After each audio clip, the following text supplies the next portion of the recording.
সংবলিত এই বাংলাদেশ রাইফেলসকে পুনঃপ্রতিষ্ঠা করতে হবে এবং পূর্বের পোশাককে পুনর্বহাল করতে হবে। এই দাবিতে আমরা এই ধর্মঘট অবস্থান করছি। এই বিদ্রোহের ফলে বেনিফিশিয়ারি হয়েছে আমাদের পার্শ্ববর্তী দেশ ভারত এবং অবৈধ স্বৈরাচারী হাসিনার সরকার। এবং যতক্ষণ পর্যন্ত আমাদের দাবি পূরণ না হবে আমরা আমাদের আন্দোলন চালিয়ে যাব ইনশাআল্লাহ। নিরীহ মানুষদেরকে অন্যায়ভাবে তাদের উপরে একটা কোড লাগা দেওয়া হয়েছে, তারা বিদ্রোহী। তারা তো বিদ্রোহী না, এটা একটা আন্তর্জাতিক ষড়যন্ত্রের মাধ্যমে এই হত্যাকাণ্ড ঘটনা হয়েছে।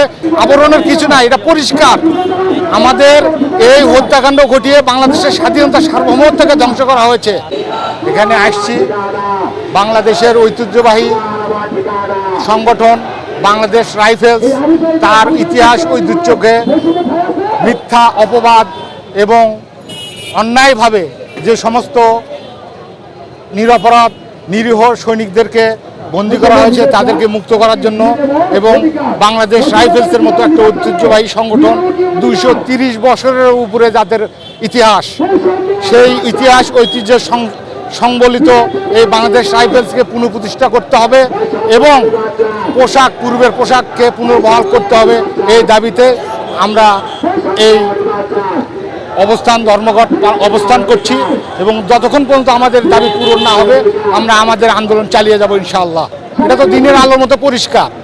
নিরীহ মানুষদেরকে অন্যায়ভাবে তাদের উপরে একটা কোড লাগা দেওয়া হয়েছে, তারা বিদ্রোহী। তারা তো বিদ্রোহী না, এটা একটা আন্তর্জাতিক ষড়যন্ত্রের মাধ্যমে এই হত্যাকাণ্ড ঘটনা হয়েছে। এটা এখন দিনের আলোর মতো পরিষ্কার।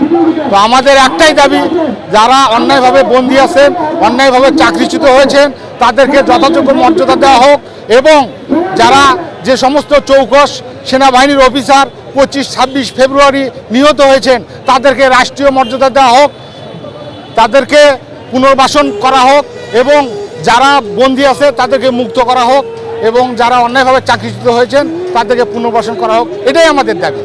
এটাতে আবরণের কিছু না, এটা পরিষ্কার।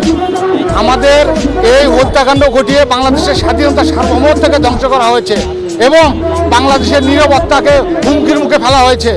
বাংলাদেশ সেনাবাহিনী এবং বাংলাদেশ রাইফেলসকে মুখোমুখি দাঁড় করানো হয়েছিল, যার ফলশ্রুতিতে বাংলাদেশ সেনাবাহিনীকে করা হয়েছিল দুর্বল এবং বাংলাদেশের স্বাধীনতা সার্বভৌমত্বকে করা হয়েছিল পঙ্গু।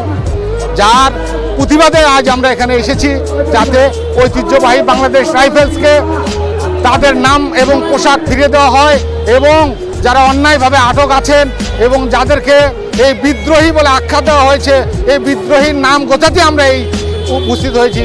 এবং আমাদের যে সমস্ত মিডিয়ার ভাইয়েরা অসহায় এবং চাকরি হারিয়ে নানাভাবে নির্যাতিত নিষ্পেষিত হয়েছেন, তাদের অধিকার আদায়ের জন্য আজ আমরা মাঠে আসছি।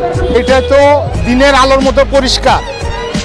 বাংলাদেশ রাইফেলসকে ধ্বংস করে বাংলাদেশ সেনাবাহিনীকে দুর্বল করা হয়েছে, যার ফলশ্রুতিতে তারা তাদের নিজের ইচ্ছার মতো তাদের সাধ্য সিদ্ধ করেছে।